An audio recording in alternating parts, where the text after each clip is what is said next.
이 시간 우리 함께 살펴볼 하나님 말씀은 마가복음 6장에 있는 말씀부터입니다.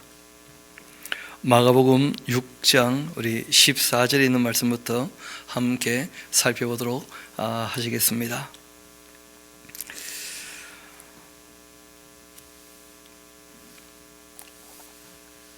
우리가 이 복음서를 함께 살필 때 꼭 기억해야 될 큰 흐름 정도는 파악하시면 좋겠죠. 그 예수님께서 준비하시는 그 과정, 그리고 이제 예수님께서 그 공생애를 사신 그 사건들, 그 공생애에서 주님께서 가르치신 말씀들, 또 행하신 모든 행동들, 이런 것들을 잘 우리가 살피면 예수님께서 우리에게 무엇을 가르치셨는지, 무엇을 원하시는지, 또 구약에 예언된 대로 그 예수님이 약속된 메시아이시다 하는 것을 아주 명확히 알 수가 있겠죠. 그리고 그 모든 하신 일들이 다 하나님께서 이 세상을 사랑하셔서 하신 일이다 하는 것을 우리가 알게 될 것이고, 그리고 난 다음에 3년 반 가르치고 제자들에게 자신의 정체를 이제 물어보시고, 그리고 정답을 들으셨죠.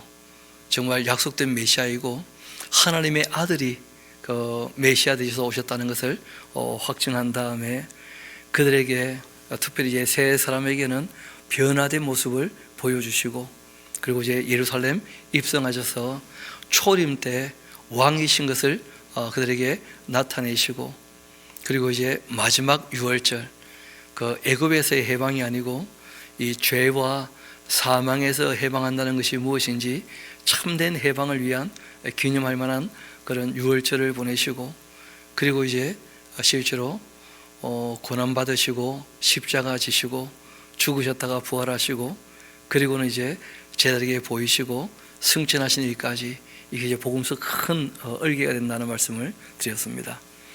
지금 이제 우리가 대하고 있는 이 본문들은 예수님의 그 공생애에 대한 이야기이기도 하고, 이 공생애가 이제 마무리될 때 그 예수님께서 자신의 정체를 드러내신 일까지 아마 오늘 보지 않겠나 싶습니다.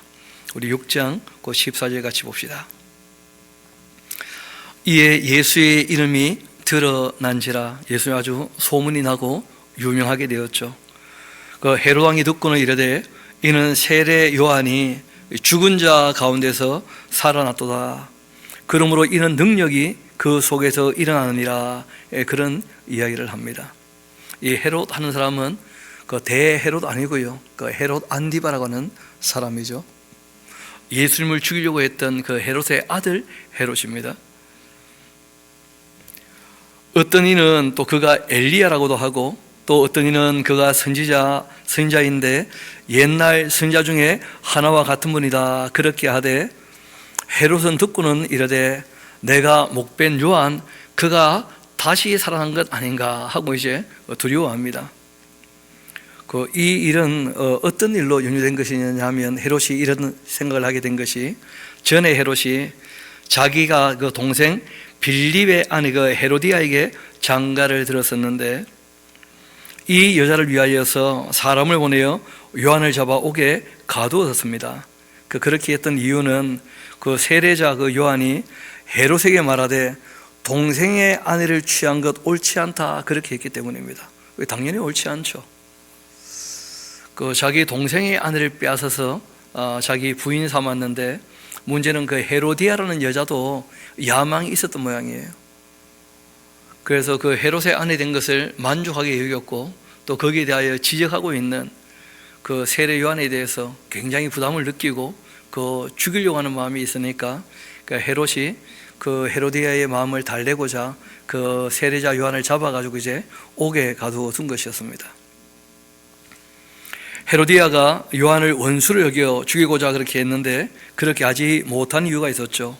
왜냐하면 그 헤롯이라는 사람이 요한을 의롭고 거룩한 사람으로 알고 그리고 두려워했다는 거예요. 그리고는 그 헤로디아의 손에 보호하고자 하는 마음도 갖고 있습니다.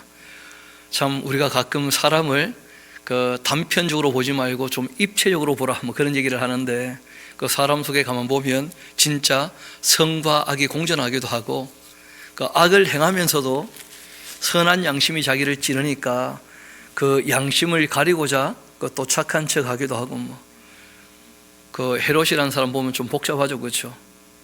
그러니까 헤로디아 마음도 만족시켜야 되겠고, 그렇게 해서 세례 요한을 막상 잡아두기는 했지만 또 헤로디아가 죽이려고 하는 것은 또 못 죽이게 말리기도 하고 있고, 또 개인적으로는 그 세례자 요한을 존경하기도 하고, 여하튼 사람이 마음이 복잡한 거예요. 특별히 헤롯이라는 사람은 그게 더하죠. 마음이 복잡하고 딱 한편에 서지 못하니까 반드시 따라오는 게 있죠. 그게 뭐냐면 갈등이에요. 갈등. 이 갈등하는 말이 딴 게 아니죠. 이 칡농쿨 갈자를 씁니다. 등나무 등자를 쓰죠. 그래서 이 산에 그 칡나무하고 등나무하고 얽혀버리면 풀리지 않는다는 거예요. 뭘 잘라내버려야지, 아니면 순수하든지. 그러지 않으면 사람이 그 얽혀가지고 늘 마음의 괴로움과 고통 가운데서 벗어나지를 못해요. 딱 끊어버려야 끝나는 것입니다. 여러분, 실제로 사람 대신 예수님께서도 아버지 하나님의 뜻은 확실했죠. 십자가를 지는 것. 그런데 예수님께서 그 십자가를 지고 싶지 않은 마음도 있으시니까 그 두 가지 마음이 섞여버리니까 거기에 갈등이 일어나고 번민하셨다, 그런 표현이 나와요. 갈등이 일어나면 번민하게 되는 거죠. 그래서 그런 것을 끊어내려면 기도해야 됩니다. 정말 주님 앞에 딱 무릎을 꿇고 마음을 정리하고 마음이 번잡하지 않게, 교만하지도 욕심을 따르게 되지도 않게, 그렇게 정말 조용한 시간을 보내면서 하나님 말씀 앞에 자기를 살피면서 욕심, 교만 이런 걸 다 끊어야 그 마음이 참 평강이 오는 것이지, 그러지 않으면 이 갈등에서 벗어나지 못하는 것이죠. 여하튼 이 헤롯이라는 사람이 그렇게 참 번민하게 됩니다. 다시 한번 20절을 봅시다. 헤롯이 요한을 의롭고 거룩한 사람으로 알고 두려워하여 보호하며 또 그 말을 들을 때 크게 번민하면서도 또 달갑게 들음이었다. 마침 기회가 좋은 날이 왔는데 누구한테냐, 이게 중요하죠, 그렇죠? 세례 요한에게 좋은 날이 아니고 그 세례 요한을 죽이고자 했던 그 헤로디아에게 아주 좋은 날이 왔어요. 곧 헤롯이 자기 생일에 대신들과 천부장들과 갈릴리의 그 귀인들과 더불어서 잔치를 할 때였는데, 헤로디아의 그 딸이 친히 들어와서 춤추면서 헤롯과 그와 함께 앉은 자들을 기쁘게 했습니다. 다른 복음서에는 헤로디아의 그 딸이 살로메라 하고 이름이 또 게시되어 있죠. 왕이 그 소녀에게 말합니다. 무엇이든지 너가 원하는 것 내게 구하라. 내가 주겠다. 너가 나를 기쁘게 했으니까, 이 많은 사람들 함께 잔치에 참여한 사람들 기쁘게 했으니까 소원을 들어주마, 이렇게 한 것이죠. 또 맹세까지 하기를 무엇이든지 간에 너가 나에게 구하면 내 나라 절반까지도 주겠다 하면서, 아무리 큰 걸 요구해도 내가 힘 잘한 데까지 얼마든지 줄 거니까 한번 요구해봐라 하면서 그 잔치날 기분 좋아가지고 또 한 소리 한 겁니다. 그 살로메가 나가서 그 어머니에게 말하죠. 내가 무엇을 구하면 좋겠습니까? 그때 그 어머니가 말합니다. 세례 요한의 그 머리만 갖고 오도록 그렇게 구하라 하고 얘기를 해요. 머리만 갖고 오면 어떻게 되는 거죠? 잘라 갖고 와야 되니까 죽는 거죠. 그렇게 이제 요구를 하는 거예요. 참 이런 거 보면 그 당시 권력에 대하여 욕망을 갖고 있는 사람들 참 무시무시하기도 하고 잔인하기도 하고 한 그런 모습도 보게 됩니다. 그 살로메가 곧 왕에게 급히 들어가 구하여 이르되 세례 요한의 그 머리를 소반에 얹어가지고 곧 내게 주기를 원하옵나이다 하면서, 그렇게 했더니 왕이 심히 근심하지만 그러나 자기가 맹세한 것과 그 앉은 자들로 인하여 그를 거절할 수가 없는지라. 왕이 곧 시위형 하나를 보내어서 요한의 그 머리를 가져라 명했고, 그 사람이 나가 옥에서 요한을 그 목 베어가지고 그 머리를 또 소반에 얹어다가 소녀에게 갖다 줍니다. 그 소녀가 또 그것을 그 어머니에게 가져다 주었죠. 이렇게 해서 이제 세례자 요한은 순교 당하게 된 것입니다. 어떻게 보면 참 의의없게 죽었죠, 그렇죠? 의의없게. 그 세례 요한은 예수님의 앞길을 준비하러 왔던 분이고, 예수님 말씀에 따르면 예수님 초림 때 그 앞길을 준비하는 그 구약에서 예언된 엘리야 같은 분이기도 하고, 그리고 정말 회개의 이 복음을 가지고 많은 사람을 주께로 돌이켰던 그 구약의 어떻게 보면 마지막 인물 같은 인물이고, 구약의 마지막 선지자이죠, 그렇죠?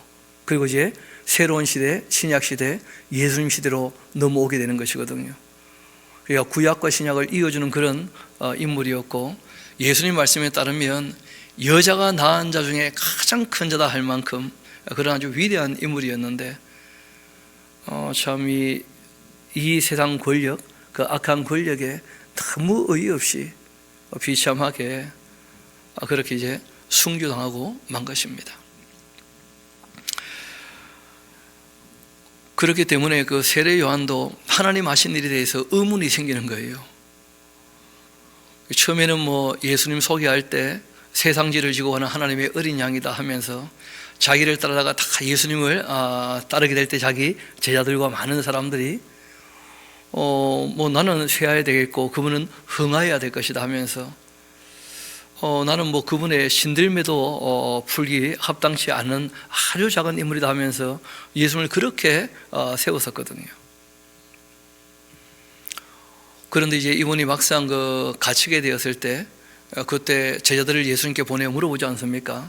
정말 구약에 예언된 오실 그분이 당신이 맡기는 말씀입니까? 나는 하나님의 일을 한다고 그렇게 애썼는데 왜 마지막이 이렇게 비참합니까? 왜 별일도 아닌 것 때문에 이렇게 그 감옥에 갇혀가지고 이 감옥에서 지금 어찌할 바를 모르고 하나님 나라가 오기는 오는 것인지 그런 부분에 관하여 의문을 좀 갖게 되는 것이죠. 세례자 요한이라고 해서 다 아는 것도 아니라는 거예요. 하나님 하시는 일이 한 세대의 어떤 개인적인 그런 일로 끝나는 것이 아니고 그 하나님께서 궁극적인 천국을 만드는 일을 쭉 해 나가시는 과정이 있기 때문에 그 과정 가운데 있는 사람들이 자기 역할에 대해서 충성함에도 이런저런 의무를 품게 되는 일들이 종종 있다는 거예요. 하나님의 사람조차도.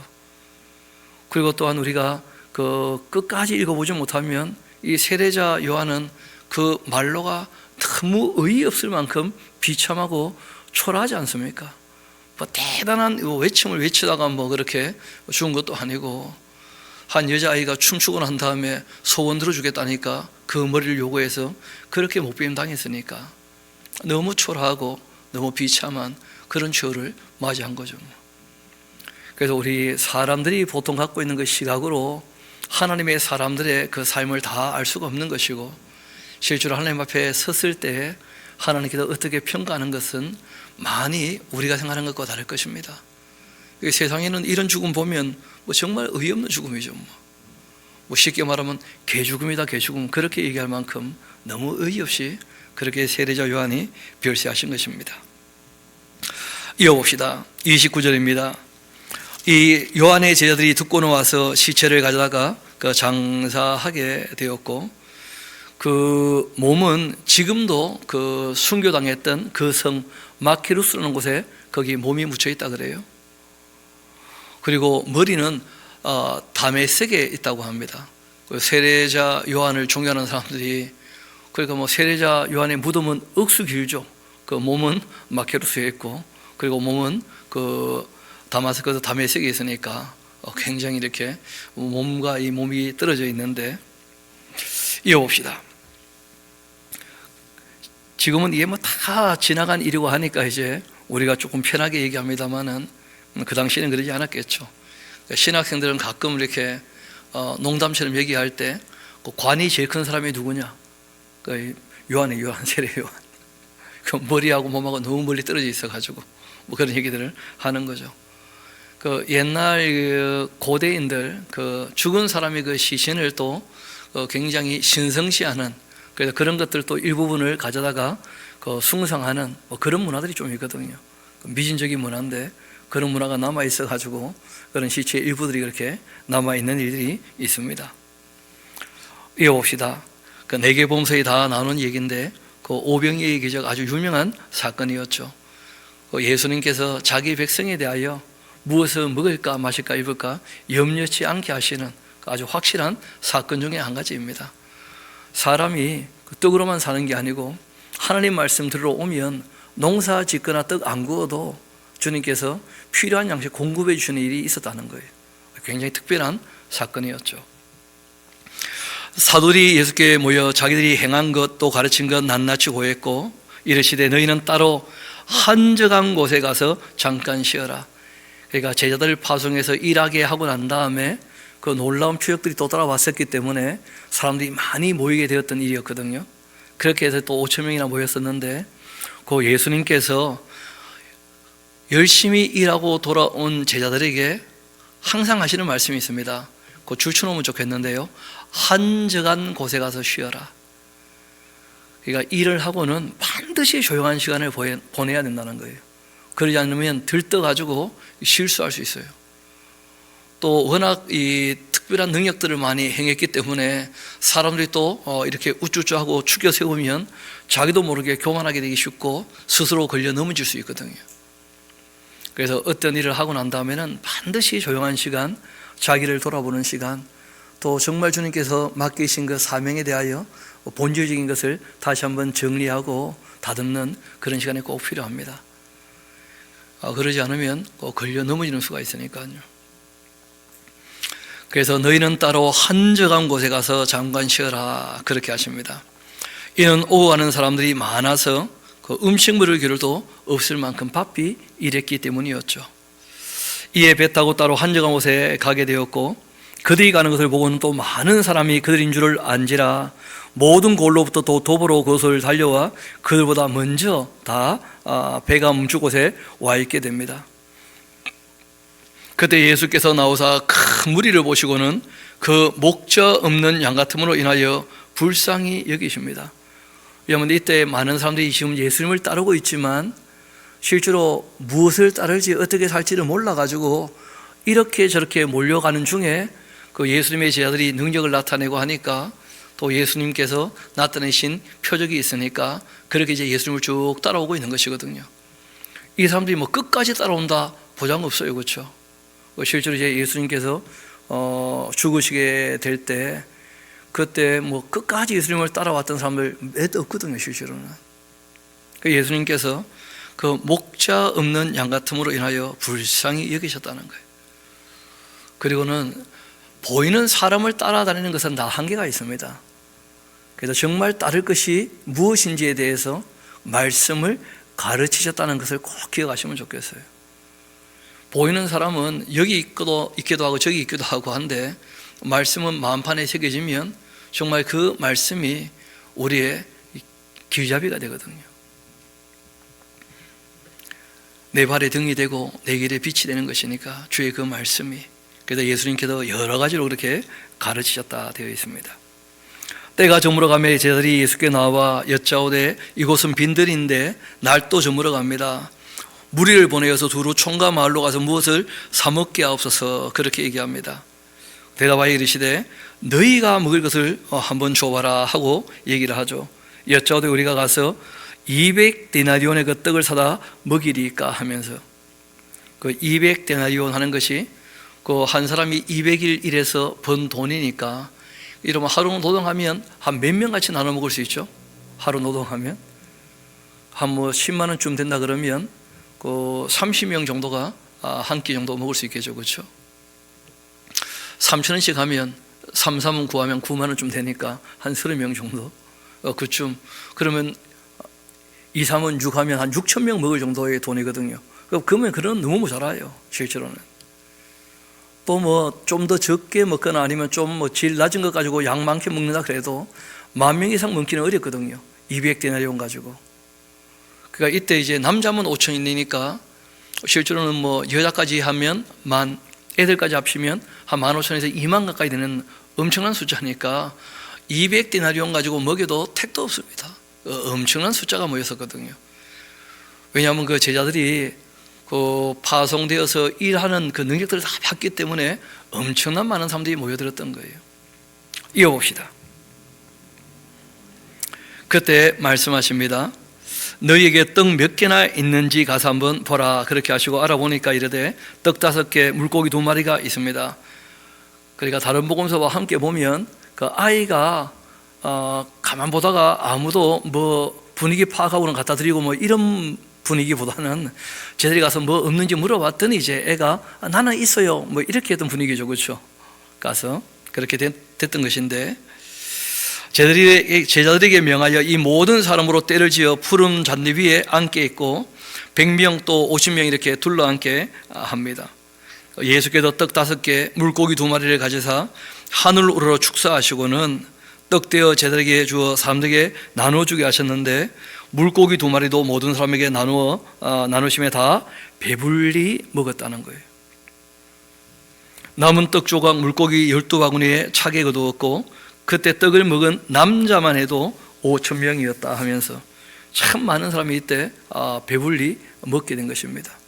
자기 백성이니까 그 삶에 대하여 책임을 지시는 거예요. 항상 우리 주님 보면 이런 일들이 한 번 더 기록되어 있죠. 4,000명 먹인 사건도 있었는데, 이어봅시다. 그렇게 5,000명 나눠 먹고 또 나오죠. 예수께서 즉시 제자들을 재촉하사 자기가 무리를 보내는 동안 배 타고 앞서 건너편 이 벳세다로 가도록 그렇게 하십니다. 그렇게 대단한 사건을 보고 예수님께서 급히 서둘러 제자들을 배 태워서 벳세다 쪽으로 보내시는 것이죠. 그 어부의 집이다 하는 그런 동네고 베드로의 고향 마을이기도 하죠. 그렇죠? 그리고 이제 무리를 작별하신 후에 예수님께서 또 기도하러 산으로 그렇게 가십니다. 항상 큰 일이 있고 난 다음에는 조용한 시간, 홀로 있는 시간을 보내시는 거예요. 홀로 있는 시간을.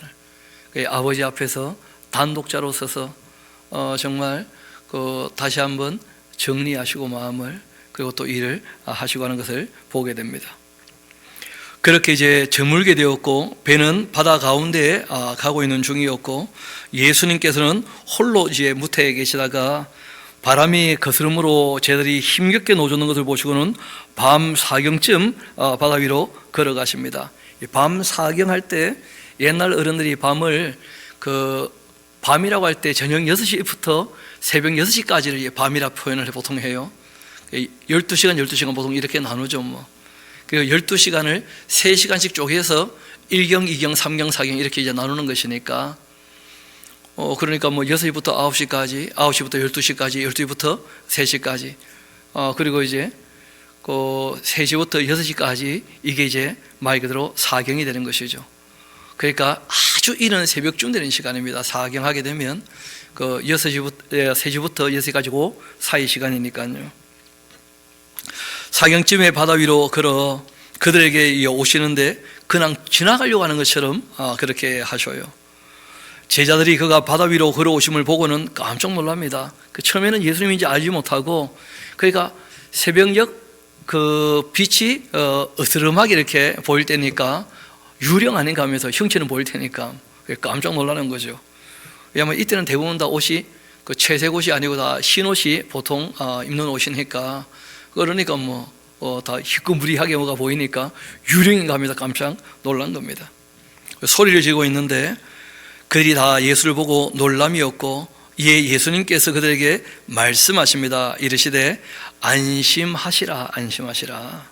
내니 두려워하지 말아라. 그렇게 말씀하셔요. 그리고 이제 배에 올라 그들에게 가시고 바람이 그치는지라 제자들이 마음에 아주 심히 놀랍니다. 이는 그들이 그 떡 떼시던 일을 깨닫지도 못하고 도리어 그 마음이 둔하여 졌기 때문이었다. 그런 얘기를 해요.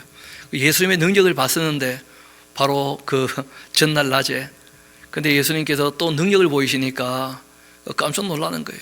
예수님이 초월자이시면서 하나님이시다 하는 것에 관하여 늘 일이 벌어질 때마다 놀라면서 야, 사람이 아니신 모양이다 하시다가도 또 조금 시간 지나면 또 그냥 평범하게 생각이 돌아오고 그렇게 하는 거죠.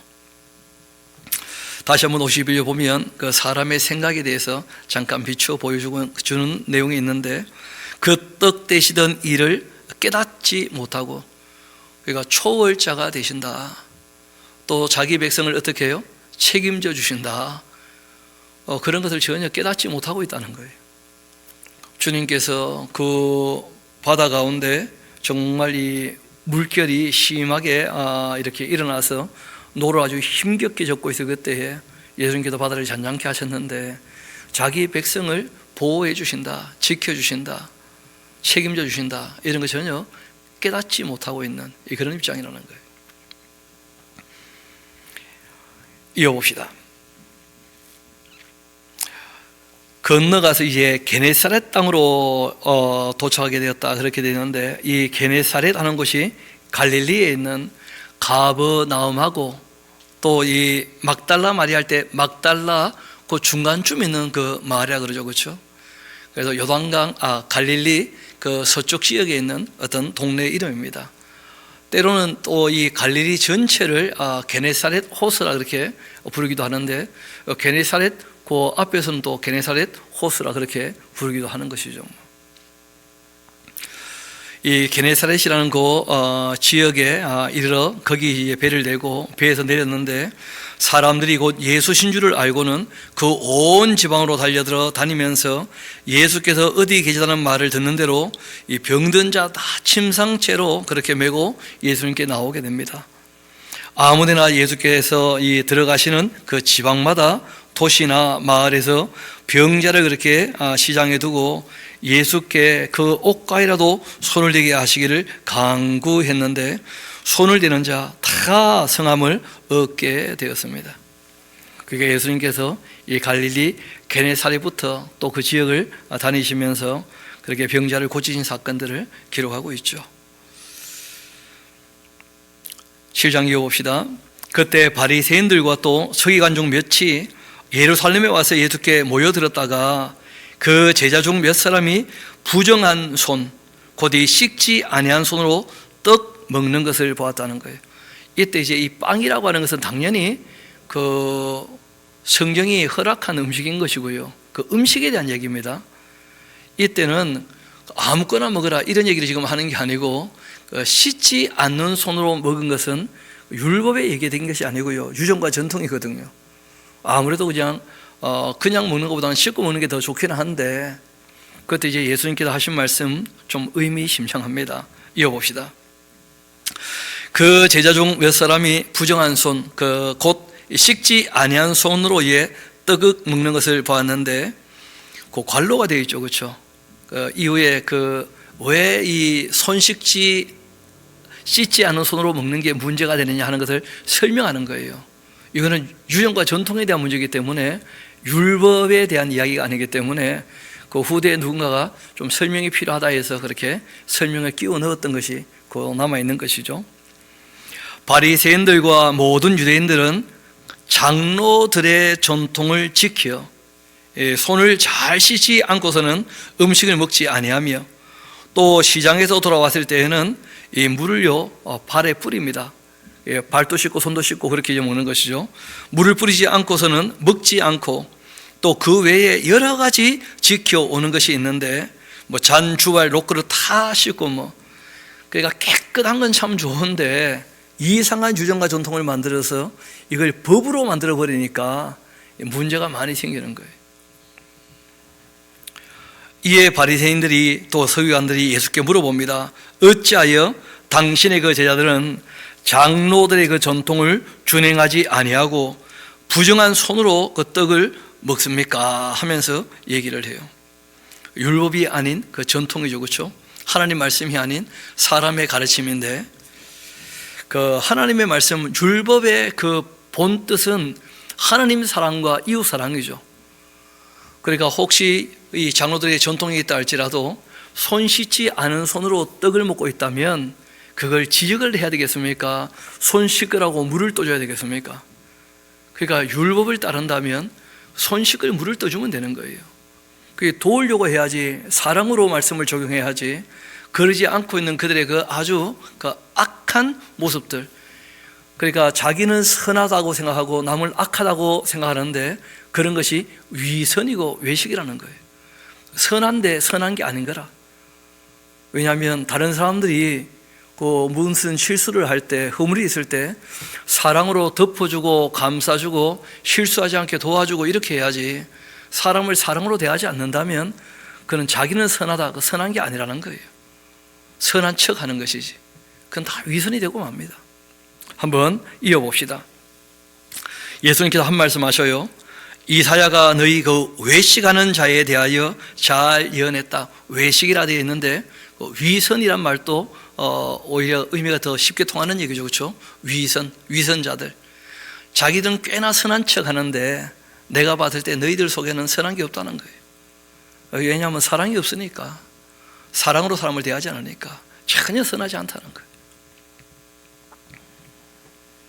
이 백성이 입술로는 나를 공경한다고 하는데 마음은 나에게서 멀다. 하나님이 사랑한다고 하는데 마음으로 사랑하는 마음이 없으니까 하나님 말씀 적용하는 게 엉망이라는 거예요. 사람이 그 계명으로 교훈 삼아 가르치고 있으니까 나를 헛되이 경배하고 있는 것이다. 자기 딴에는 하나님이 잘 생긴다고 생각하는데 다 헛된 짓이라는 거예요. 헛된 짓. 하나님 마음을 전혀 헤아리지 못하고, 너희가 그 하나님의 계명을 버리고, 하나님 계명은 사랑이거든요. 진리를 따라서 사랑하는 것, 사랑을 좇아 진리를 행하는 것, 이걸 버리고 사람의 그 전통을 지금 지키고 있다. 누가 하냐 안 하냐 그런 거 지켜보고 있다가 그 실천할 수 있게 도와주는 게 아니고 지적질이나 하고 있는 아주 이 못된 마음을 예수님께서 지적하는 것이죠. 또 이르시되 너희가 너희 전통을 지키려고 하나님의 그 계명 잘 저버리고 있다. 사랑으로 전혀 행하는 것이 아니다 하고 명확히 말씀하십니다. 모세는 내 부모를 공경하라 하고 또 아버지나 어머니 모욕하는 자 죽임을 당하리라 그렇게 했는데, 너희는 이르되 사람이 아버지에게나 어머니에게나 말하기를 내가 드려 유익하게 할 것이 고르반 곧 하나님께 드림이 되었다 그렇게 하기만 하면 그만이라 하고 자기 아버지나 어머니에게 다시 아무것도 하여 드리기를 허락지 아니한다 하면서, 그러니까 우리가 물질관계, 인간관계, 하나님 관계를 얘기할 때 그 관계에 우선순위가 있다는 말씀 드리지 않았습니까? 그런데 그 부모님을 그 부양하고 이 공양할 책임이 있는데 그 자녀들이, 그런데 내가 그것을 하나님께 드린 바가 된 것이다 하면 그 하나님의 것이니까 부모님께 드릴 수가 없다 해가지고 부모님 부양을 안 한다는 거예요. 그게 무슨 말도 안 되는 희한한 짓이냐. 전혀 사람 사랑하는 마음이 없고 하나님께서 말씀하신 계명의 의도를 파악하지 못한 것이죠. 눈에 보이는 그 형제를 사랑하지 않으면서 보이지 않는 하나님을 사랑할 수 있겠느냐, 그런 것이고, 또 우리가 잘 아는 것처럼 실제로 물질은 하나님의 일을 위해 사용되기도 하지만 하나님이 직접 쓰시는 게 전혀 아니거든요. 실제로 물질은 누구를 위하여 사용되는 것입니까? 다 사람들을 위해서.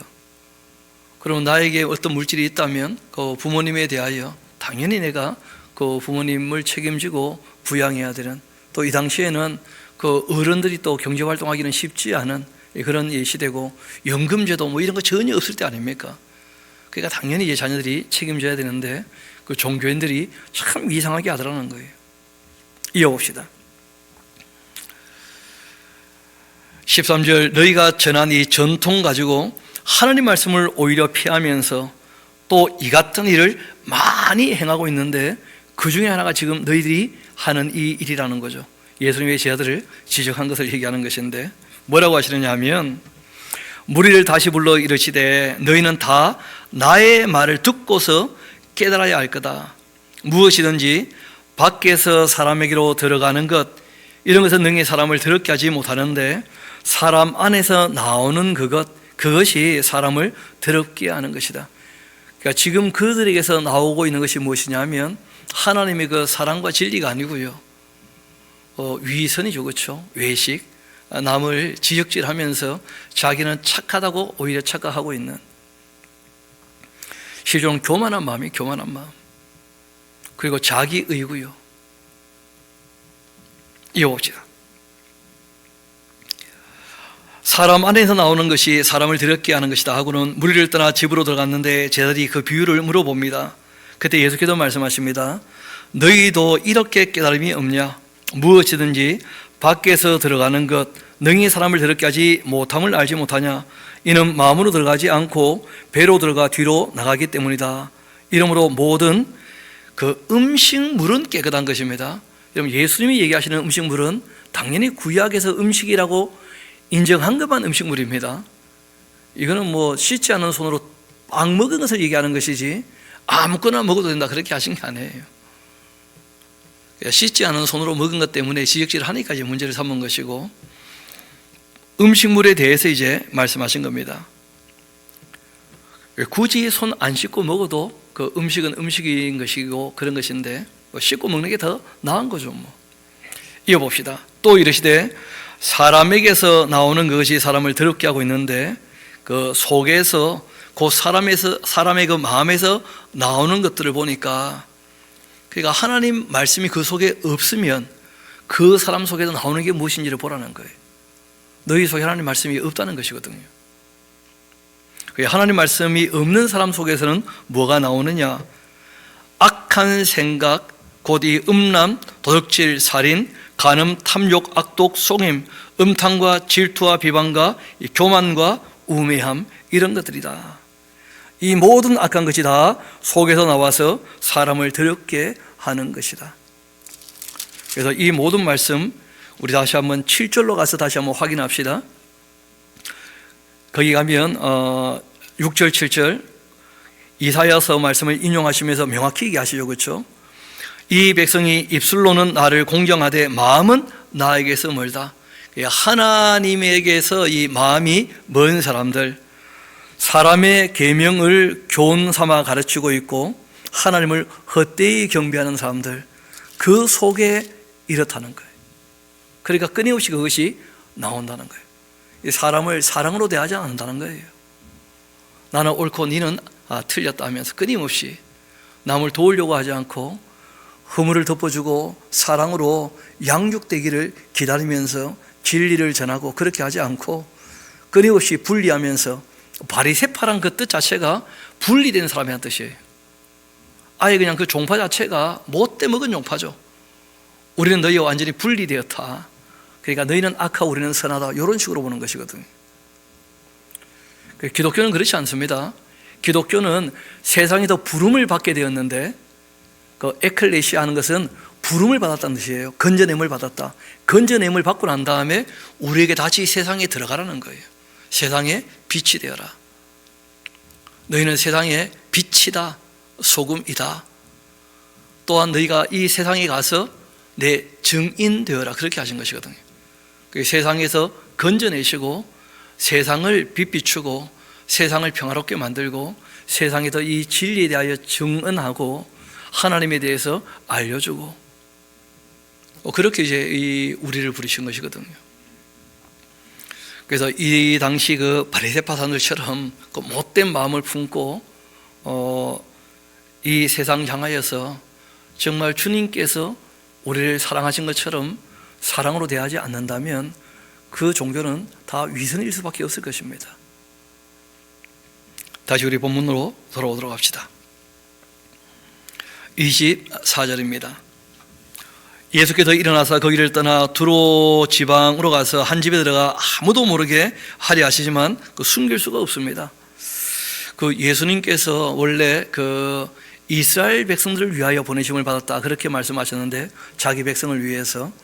그런데 일부러 의도적으로 그 두로와 시돈, 그러니까 이 남쪽 끝으로 올라가신 것이죠. 그 수로 보내게 하는 것은 남쪽 페니키아라 그런 뜻입니다. 그 헬라 마을로 가신 거예요. 가나안 땅 그 남쪽인데 헬라 사람이고 들어오시던 페니키아 여자를 직접 만나러 일부러 올라가신 거예요. 그리고 거기 가서는 이 한 건하고 돌아오신 겁니다. 좀 특별한 사건이었는데요. 우리 한번 봅시다. 24절 예수께서 일어나서 거기 떠나 두로 지방으로 가서 한 집에 들어가 아무도 모르게 하려 하시만 숨길 수가 없었고, 이에 더러운 귀신 들린 그 어린 딸을 두었던 한 여자가 예수 소문 듣고 와서 그 발 아래에 엎드렸는데, 그 여자는 헬라인이기도 했고 이 수로보니게 남 페니키아 그 족속인데 자기 딸에게서 귀신 쫓아내 주시기를 간구합니다. 주님께 와서 요청한 거예요. 그때 예수께서 말씀하시죠. 자녀로 먼저 배불리 먹게 할지니 그 자녀의 떡을 취하여 개들에게 던짐이 마땅치 않지 않냐 하면서 그 이방인들에게 그 혜택을 주는 것은 뭐 별로 그렇게 합당하지 않은 것처럼 예수님께서 그렇게 말씀하신 거예요. 근데 그때 여자가 참 놀라운 얘기합니다. 주여 옳소이다. 예수님 말씀이 100번 옳다는 거예요. 당연히 그렇겠죠. 많은 하고 얘기를 하는 거예요. 진짜 은혜를 구하는 것이죠. 자기를 낮추어서. 상 아래 개들이라 할지라도 아이들이 먹던 부스러기를 먹나이다. 정말 이 여자는 자기 딸을 사랑하는 마음 때문에 온갖 수욕, 수모 다 감당하기로 한 거예요. 정말 자기를 낮춘 겁니다. 자기 딸만 낳을 수 있다면, 또 예수님께는 그런 능력이 있다는 것을 소문으로 다 듣고 알고 있으니까 예수님 하시는 일 중에 또 옳지 않은 것이 없다는 것을 확실히 또 인정을 하면서 그 앞에 엎드린 거예요, 이 여자가. 그러니까 이방 여자지만 참 대단한 믿음이 있는 여자죠.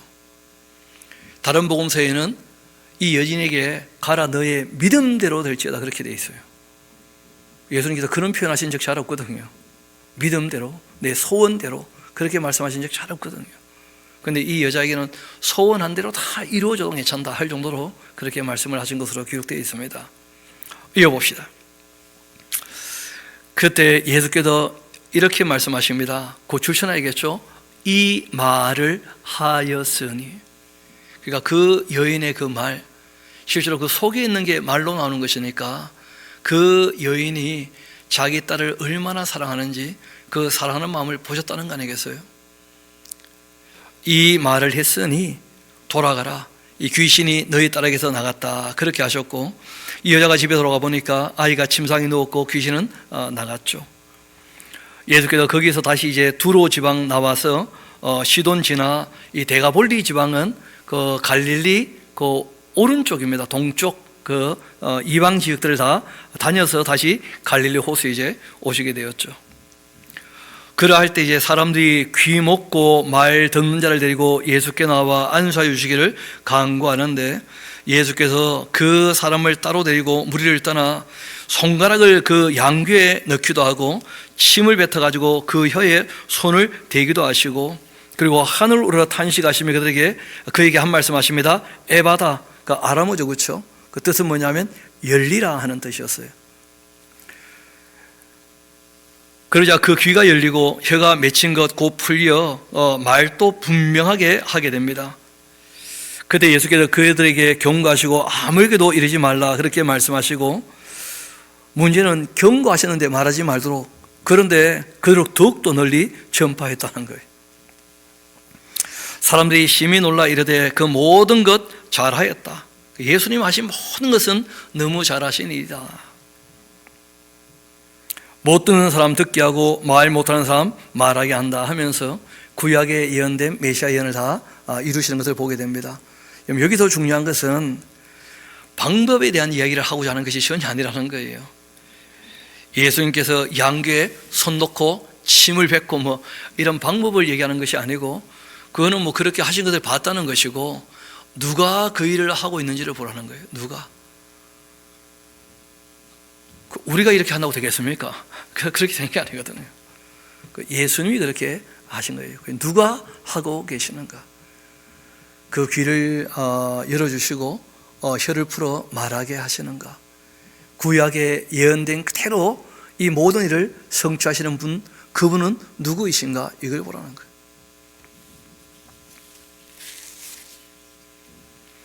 그리고 예수님께서 어떤 행동을 안 했다면 누가 고치는지 잘 모르지 않겠어요, 그렇죠? 그래서 예수님께서 내가 하는 것이다 하는 것을 명확히 보이시려고 어떤 액션을 취한 것처럼 그렇게 보이기도 합니다. 그래서 방법에 대한 문제가 아니고 그 존재에 대한 이야기예요. 누가 이 일을 지금 하고 계시는가? 그리고 이제 5,000명 먹인 사건과 함께 4,000명 먹였던 이야기가 또 나오죠.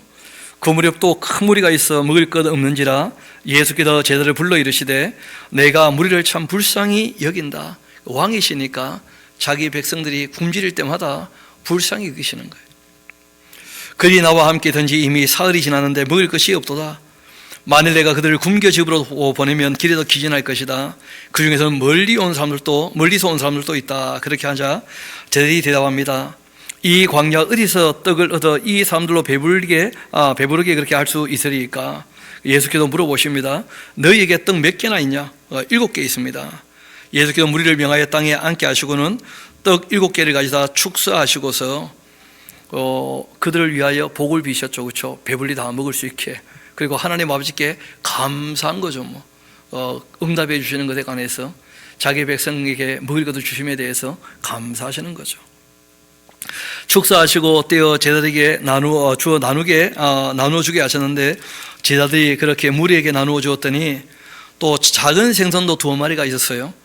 그러니까 이 구운 빵하고 그 빵을 먹을 때 무슨 간이 잘 안 되어 있지 않습니까? 그러니까 이제 이 2마리 생산하는 것이 뭐냐면 우리말로 하면 반찬 같은 거죠. 짜게 해가지고 단백질과 함께 그 짜게 해서 이 빵을 먹을 때 그 짠 거 같이 먹어야 또 침도 나오고 그렇게 먹을 수 있는 것이니까요.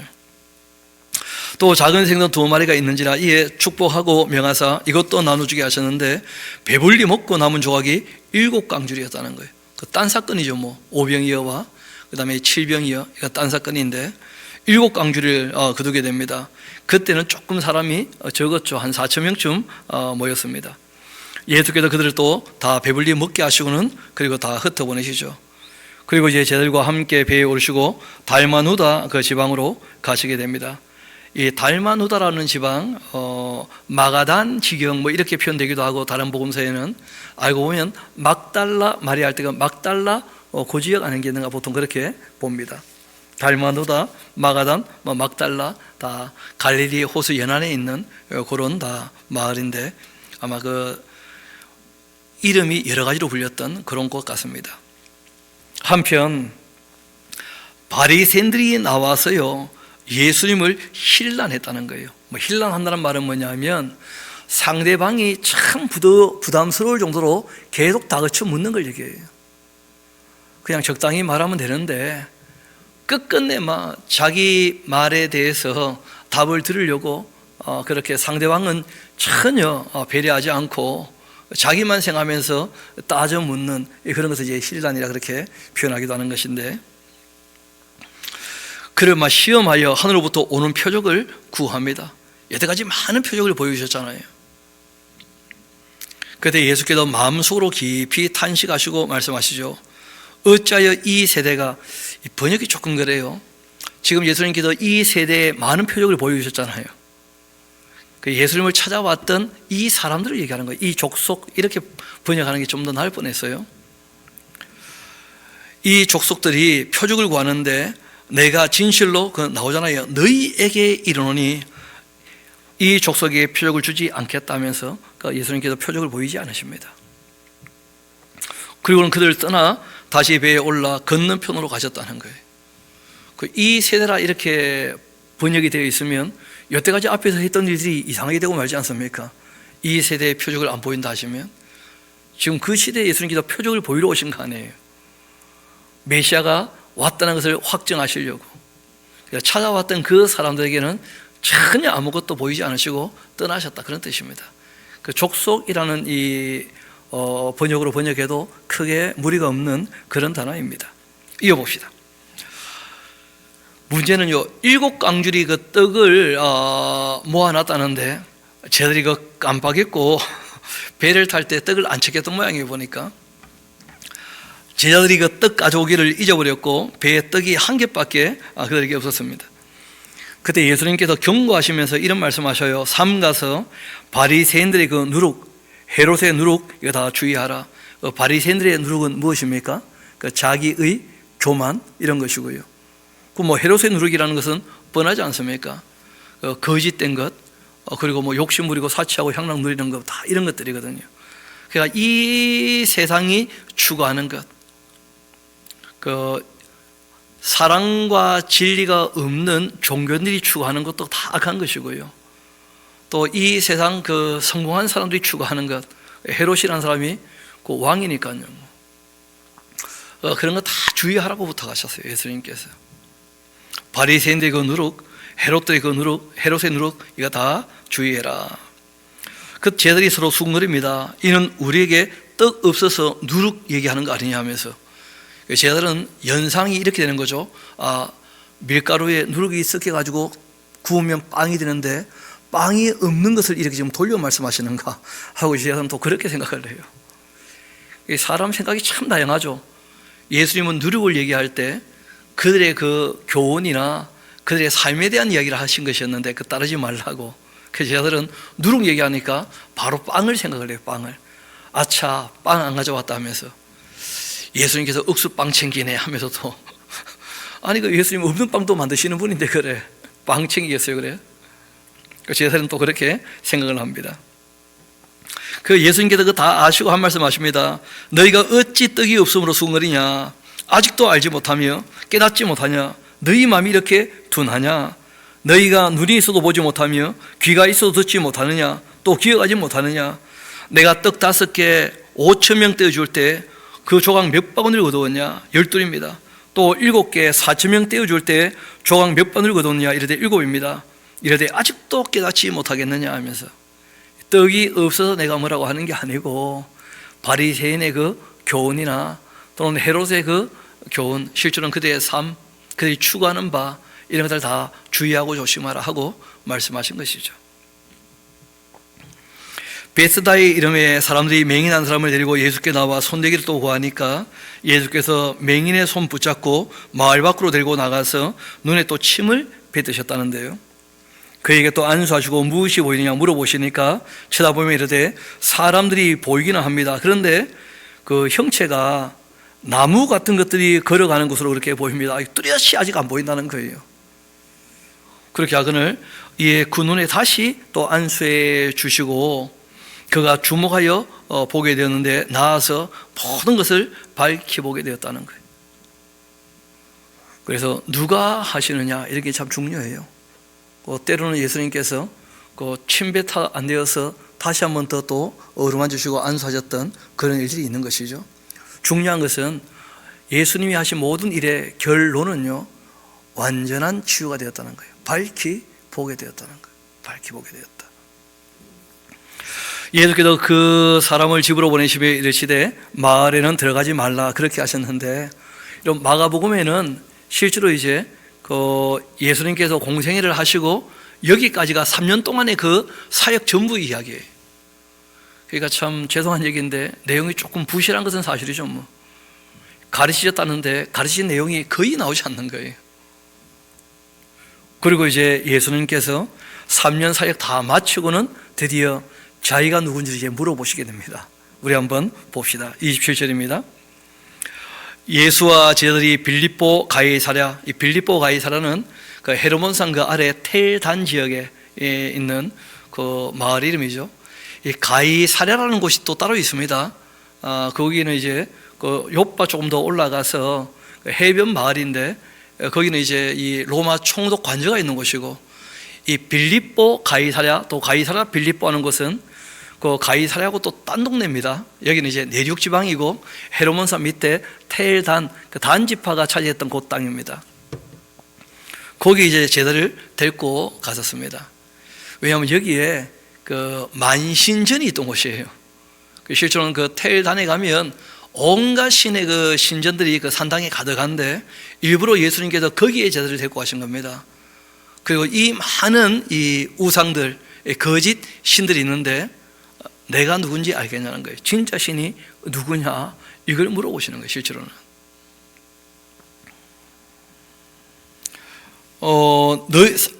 예수님께서 물어보시죠. 물어 이르시되 사람들이 나를 누구라 하느냐. 제들이 얘기합니다. 세례 요한이라고도 하고 엘리야 또 선지자 중에 하나라고 합디다. 또 물으시되 너희는 나를 누구라 하느냐. 그 베드로가 대답합니다. 주님은 그리스도이십니다. 말이 너무 짧죠. 실제 다른 복음서 보면 그 2가지를 얘기해요. 예수님을 알아볼 때 2가지를 꼭 기억해야 됩니다. 하나는 하나님의 아들이시다. 하나님의 아들 하나님이시다.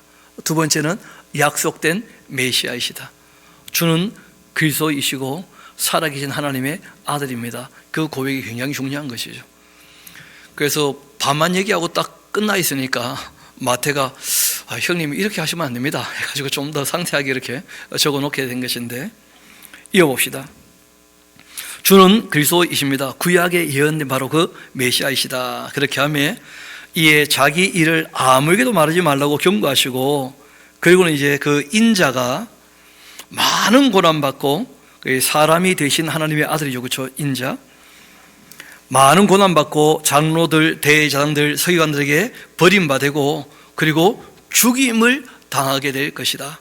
그리고는 사흘 만에 다시 살아나게 될 것이다. 이 십자가의 죽음과 부활을 다 얘기하신 거예요. 그때 베드로가 예수께 항변했다 되어 있는데, 에피티마조 하는 이 말, 항변했다는 말은요, 예수님을 꾸짖다 이런 뜻입니다.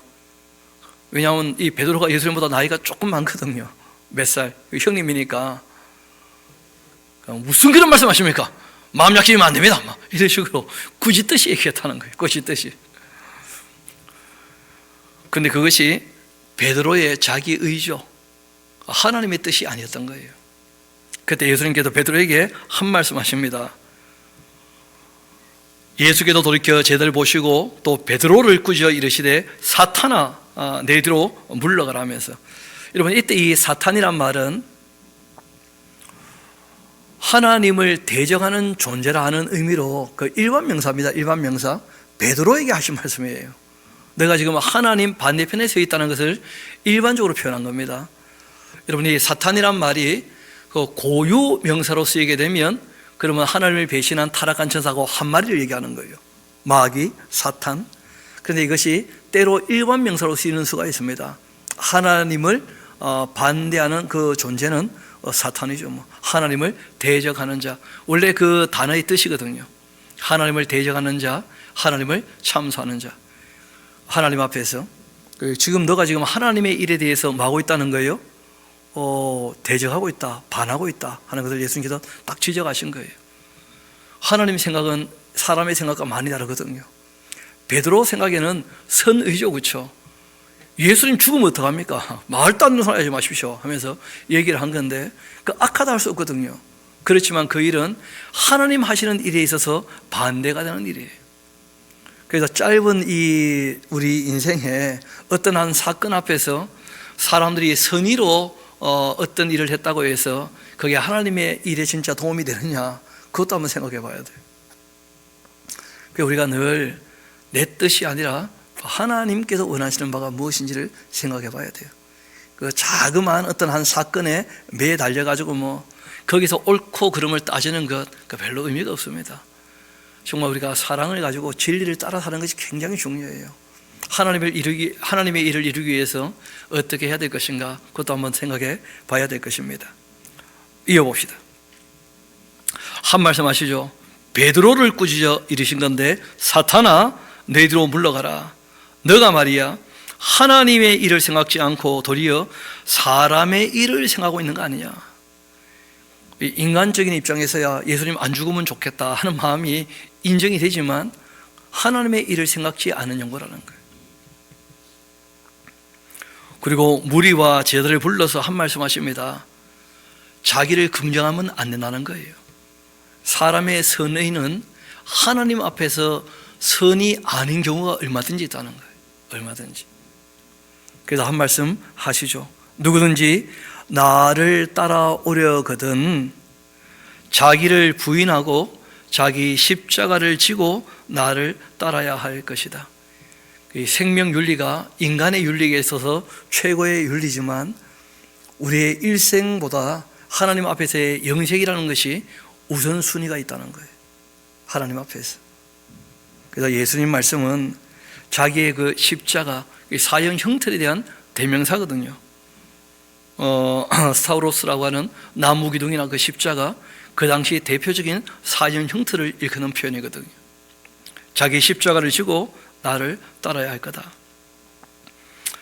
누구든지 자기 목숨을 구원하고자 그렇게 한다면 잃게 될 것이고, 누구든지 나와 복음을 위해서 자기의 목숨을 잃게 된다면 진짜 구원을 얻게 되는 것이다. 우선순위를 생각해 보라는 거예요. 사람이 만일 온 천하를 얻고도 자기 목숨을 잃으면 무엇이 유익하겠느냐?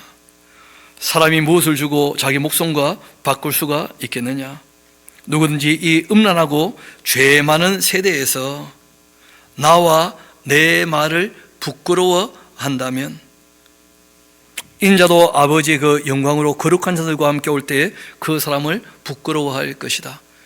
지금 예수님께서 본인이 죽으실 것을 얘기했잖아요. 근데 베드로가 그걸 인정을 못하겠다는 거예요. 지금 나와 내가 한 말을 인정하지 못하겠다면 나와 상관이 없다는 거예요. 그러니까 예수님 말씀을 우리가 곧이곧대로 받아들여야 됩니다. 복음서에 다 기록되어 있거든요. 이것이 때로 우리가 갖고 있는 이 사상과 그 충돌하는 수가 있으면 우리 사상을 고쳐야 됩니다. 사람들의 생각으로 만들어놨던 유전과 전통과 온갖 이 이데올로기 같은 것, 이런 것들은 그 말씀 앞에서 다 부서져야 돼요. 예수님의 말씀이 진리입니다. 그래서 예수님께서 베드로에게 지금 내가 하는 말 내가 못 받아들인다면 나와 상관이 없는 것이다 하면서 한 말씀 하신 거예요. 다시 한번 38절 봅시다. 누구든지 이 음란하고 죄 많은 세대에서 나와 내 말을 부끄러워하면 그 인자도 아버지의 영광으로 거룩한 자들과 함께 올 때 그 사람을 부끄러워할 것이다. 그리고 또 그들에게 한 말씀 하십니다. 내가 진실로 너희에게 이르노니 여기 서 있는 사람 중 죽기 전 하나님 나라가 권능으로 임하는 것 볼 자가 있을 것이다 하고 이제 변화산에서 변화된 모습을 보여주시는 거예요. 베드로와 야고보와 요한에게. 그래서 베드로가 지금 예수님을 아직 잘 알지 못하기 때문에 그 오해가 있어서 이런 얘기를 했는데, 예수님께서 하나님께 반하는 사람이 되지 말라 그렇게 명확히 경고하시면서 자신이 어떤 존재인지 베드로에게 한번 보여주시는 거죠. 그리고 이제 부활하시면 알아봐야 될 테니까 그 얘기는 우리가 또 다음 시간에 이어서 함께 보도록 그렇게 하시겠습니다.